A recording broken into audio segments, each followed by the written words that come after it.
Είναι στρατόπεδα στα οποία συγκεντρώνουν μαζικά ανθρώπους. Γι' αυτό δεν ήταν άνθρωποι, αλλά κατώτερα είδη, αντικείμενα.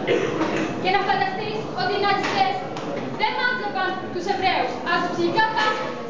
Αυτούς δηλαδή που αποκαλούμε τρελούς. Αλλά και τους ανθρώπους με ειδικές ανάγκες, τους ομοφυλόφιλους, τους αναλφάβητους και τους τροχούς. Κατά περίοδο 1944, στην Γερμανία ζούσαν 350.000 άνθρωποι, επειδή θεωρήθηκαν όταν βιολογικά τελείς. Ξέρετε ότι στην ίδια περίοδο θανατώθηκαν 70.000 ψυχικά πάσχοντες, οι οποίοι θεωρήθηκαν ανίατοι. Και το 80% των ανθρώπων που ζούσαν σε άσυλα αφέθηκαν να πεθάνουν από πείνα. Με την ίδια λογική, οι ναζιστές εξόντουσαν 6 εκατομμύρια Εβραίους στα στρατόπεδα συγκέντρωσης. Εγώ γεννήθηκα στη Θεσσαλονίκη το 1947. Ήμουν δηλαδή 16 χρόνων το 1943. Όταν έφυγα, φορούσα κοντά πεντελόνια. Ήμουν από τους λίγους που επέζησαν σε αυτή την ηλικία. 2-3 άλικα μόνο. Η ηλικία μας ήταν τέτοια που δεν μπορούσαμε να φανταστούμε τι θα γινόταν. Ο αρχιραββίνος Κόρτς μας μίλησε και αντί να μας πει πως όσον εαυτόν σωθήτω, μας είπε πως οι Εβραίοι δεν είναι απελπισμένοι. Αυτοί έχουν πίστη το μέλλον. Έτσι και μας έλεγε το Σαδά, θα είχαν σωθεί τα 3/4 πληθυσμό των Εβραίων στη Θεσσαλονίκη.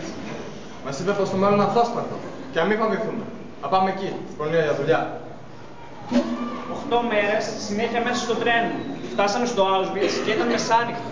Είχε φώτα, πάρα πολλά φώτα. Και οι Γερμανοί κρατούσαν σκυλιά για να ορμήσουν τους κρατούμενους εάν το έσκαγαν.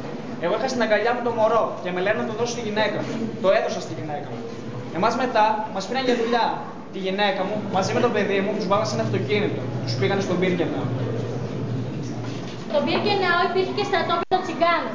Οι τσιγκάνοι ζούσαν με τις οικογένειές τους. Είχαν και δική τους τσιγκάνικη ορχήστρα. Ένα βράδυ, νομίζω, του 1944, τους εξόντωσαν όλους. Δεν άφησαν κανέναν. Τους μάζεψαν.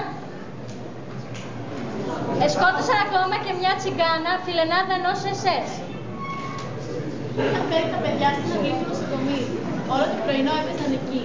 Τους είχαν φέρει μάλιστα και μία μπάλα. Και όλοι οι κρατούμενοι ήξεραν τι περίμενε τα παιδιά. Τους έδιναν ό,τι καλύτερο είχαν. Τα παιδιά πεινούσαν και ήταν φοβισμένα.